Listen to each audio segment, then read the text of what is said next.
பருவமழை தொடங்குவதற்கு முன்பே பேரிடர் மேலாண்மை கூட்டத்தை கூட்டி அந்த கூட்டத்தின் அடிப்படையில் எங்கெங்கு நம்ம இன்னல்கள் இடுக்கணும் ஏற்படுமோ அந்த இடங்கள்லாம் நேரடியாக ஆய்வு செய்து அங்கு வாழ்கின்ற மக்களுக்கு பாதுகாப்பாளராக அவர்களுக்கு தேவையான அடிப்படை வசதிகளை உருவாக்கி தர வேண்டும் என்று உத்தரவிட்டார்கள். அதன் அடிப்படையில் காலையில் இங்கு நியமிக்கப்பட்டிருக்கின்ற நம்முடைய மரியாதைக்குரிய மானிட்டர்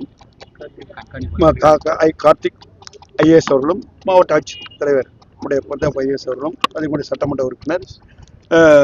சந்திரசேகர் நம்முடைய மாவட்ட செயலாளர் உள்ளிட்ட அனைவரும் இந்த பணியினை மேற்கொண்டு ஏறக்குறைய பூந்தமல்லியில் எங்கெங்க பூந்தமல்லி தொகுதியில் இருக்கக்கூடிய இடங்கள்ல எங்கெங்க சேக்கனாய் நிற்குதோ அந்த இடத்தையும் பார்த்து அதனுடைய நிவாரணப் பணிகளை ஏற்பாடு செய்து அங்கு ஏற்பட்டால் அங்கே என்னென்ன விபத்து அந்த வழித்தடங்களை எப்படி சரி செய்வது, நீர் வழித்தடங்களை எப்படி வழி செய்வது என்பது